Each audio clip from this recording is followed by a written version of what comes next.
levantamento recente feito pelo Ministério da Saúde revelou que 51% da população brasileira estão acima do peso. Pela primeira vez na história, mais da metade dos brasileiros são obesos. Em 2000, a ONU, ao analisar os maiores problemas mundiais, estabeleceu 8 objetivos do milênio que devem ser atingidos por todos os países até 2015. Acabar com a fome e a miséria está entre eles. No ano passado, o Brasil recebeu um prêmio das Nações Unidas pela ação de combate à fome e à desnutrição antes do prazo determinado pelos objetivos do milênio. Tanto a obesidade como a desnutrição são doenças sociais que exigem um olhar atento, porque podem levar à morte e alertam para falhas no sistema de segurança alimentar. Para falar sobre o assunto, a série Empreendedorismo e Sustentabilidade do programa Entrevista traz hoje a presidente do Conselho Nacional de Segurança Alimentar, Maria Emília Pacheco. Obrigada, Maria Emília, pela sua presença. Queria começar te perguntando o seguinte: fome e obesidade são dois extremos que indicam que algo não está indo muito bem. Quer dizer, muita gente comendo alimentos processados, muita gente sem acesso adequado aos alimentos. Como é que se resolve isso, Maria Emília? No caso brasileiro, nós podemos dizer que houve, de fato, uma melhoria considerável no acesso, no direito ao alimento. Temos uma redução, inclusive, do índice de insegurança alimentar no Brasil, embora a desnutrição e a insegurança alimentar se mantenha para algumas parcelas da população, principalmente para os povos indígenas, para parcelas da população negra, mas, no geral, houve uma melhoria. Sim. O que ocorre é que, nos últimos tempos, nós tivemos uma mudança muito acentuada do nosso padrão de alimentação. O consumo no Brasil, nós tivemos uma redução, por exemplo, do consumo do arroz, do feijão, que é uma dobradinha preciosa. Sim. E muito arraigada nos hábitos alimentares no Brasil. Sim. E, ao mesmo tempo, tivemos um aumento assombroso do consumo de refrigerantes, de biscoitos recheados e também de massa. Tudo que é embalado, né, no supermercado. Por isso é que nós não temos chamado propriamente de alimento, temos chamado de produtos processados ou ultraprocessados. Porque chegamos a nos perguntar, inclusive, o que eles são, né? Porque esses produtos processados, eles têm componentes que nós nem sabemos, né? Tem uma não se sabe exatamente o que está comendo. Não se sabe ali, exatamente né? o que está comendo. Uma nutricionista, colega nossa no Conselho, chama de incógnitas alimentares, porque não sabemos. Dada a quantidade de corantes, edulcorantes, acidulantes, etc., que contém esses produtos para durarem mais tempo na prateleira. Sim. E por isso eles têm muito mais sal, têm muito mais açúcar, para durar mais.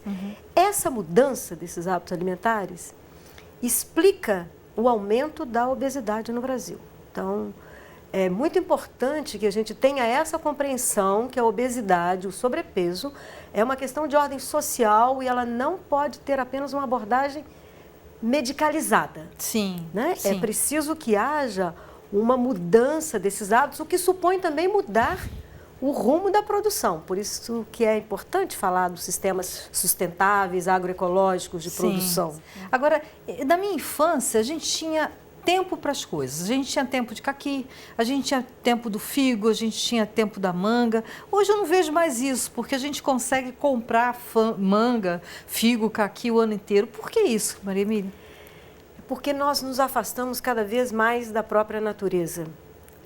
A produção de alimentos, ela alcançou um grau de artificialização. A agricultura foi transformando-se, artificializando cada vez mais. Isso explica, por exemplo, a produção de sementes transgênicas, que são sementes que cruzam, são de laboratório e que cruzam espécies diferentes. E esse cruzamento de espécies você não encontra na natureza. Então, esse processo de artificialização e que gera esse tipo de produção de monocultura, né? E que para afastar as pragas é preciso usar cada vez mais agrotóxicos. Essa artificialização chega também nesse ritmo de produção de alimentos. Sim. Como são sementes híbridas, são bastante artificiais, se consegue reproduzir no tempo, ultrapassando às vezes o ciclo da natureza, e você encontra algumas frutas, legumes durante todo o ano. Por isso que é muito importante incentivar campanhas que incentivem o consumo de alimentos, frutas, verduras, de acordo com a estação. Com a estação, que não é difícil, né? Não é difícil. E por isso que também eu insisto que nós precisamos valorizar a nossa biodiversidade, porque o que acontece também é que às vezes nós ficamos muito restritos a uma quantidade de alimentos consumidos e perdendo de vista que há uma biodiversidade, há muitas frutas nos vários biomas e legumes. Agora, posso lhe dizer que lá onde estão os sistemas agroecológicos, de acordo com os biomas no Brasil, com a diferença de ecossistema, lá você irá encontrar uma diversidade grande. De frutos, e de verduras, né? De acordo com as características daquele ecossistema. Então, a reaproximação com a natureza, a mudança, vamos dizer assim, de orientação, de paradigma, como dizem alguns, isto é um desafio para a humanidade hoje e é um desafio no caso brasileiro. Então, o CONSEA, ele tem esse cuidado, né? Ele tem um cuidado especial com os saberes tradicionais, com o conhecimento das espécies e variedades que vêm dos povos da floresta e tiveram um papel fundamental na agricultura brasileira. De que maneira o respeito a este saber pode ser importante no combate à fome e à obesidade? Essa pergunta também é importante porque nós percebemos muitas vezes que há uma idealização de um tipo de saber. Nós, na agroecologia, defendemos a troca de saberes.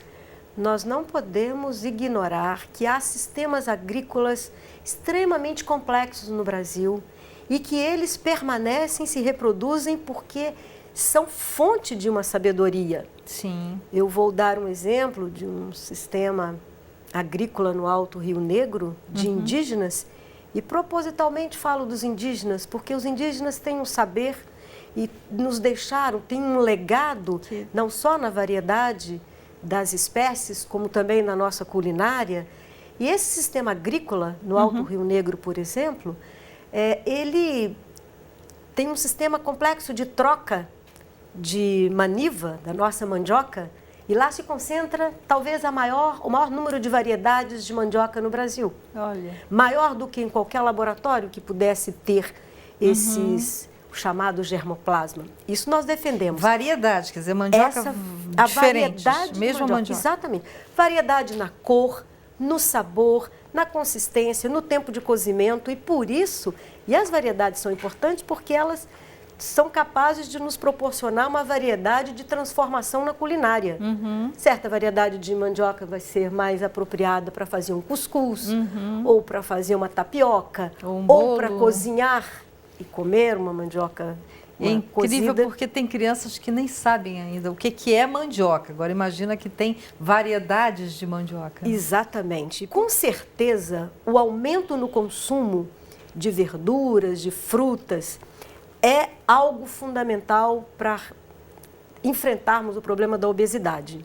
Isso é parte do debate que temos feito no CONSEA, sociedade e governo, na defesa de um plano de prevenção da obesidade e da obesidade infantil. O CONSEA também defende um outro plano, que é o Plano Nacional de Redução do Uso de Agrotóxicos. Em que consiste esse plano, Maria Emília? Olha, esse plano é fundamental. Agora já estamos muito satisfeitos porque consta do Plano Nacional da Política de Agroecologia e Produção Orgânica a formação de um grupo de trabalho para tratar da elaboração da proposta desse plano. Já foi um avanço. A política que é do governo federal. Isso. Quando a própria política de agroecologia incorpora no seu plano a proposta de um grupo de trabalho para tratar desse tema, é um avanço mesmo. Claro. E há uma mobilização crescente na sociedade. No Conceia, nós temos realizado algumas reuniões, além da presença de conselheiros e conselheiras, com a presença da Abrasco, que é a Associação Brasileira de Saúde Coletiva, que por sua vez se relaciona com a Fiocruz, com o Ministério Público. Sabe que tem no Brasil um fórum que luta contra o impacto dos agrotóxicos, que é formado lá pelo Ministério Público, extremamente importante, assim como a Frente Parlamentar no Congresso pela Segurança Alimentar e Nutricional também está engajada nesse debate. E o que nós estamos defendendo é que haja suspensão da pulverização aérea. E a pulverização aérea, ela não tem limites. Há exemplo de estudos feitos pelo professor Pignatti, da Universidade do Mato Grosso, que mostra a área de escolas no meio rural, no Mato Grosso, sendo afetadas, crianças sendo contaminadas. Nós temos uma contaminação do leite materno, inclusive, da água consumida em escolas. Portanto, suspender a pulverização aérea é uma medida. Segundo, nós estamos também a favor da proibição daqueles componentes químicos, daqueles agrotóxicos que já foram banidos em outros países, que aqui continuam sendo usados. Sim, tem vários, né? Tem vários.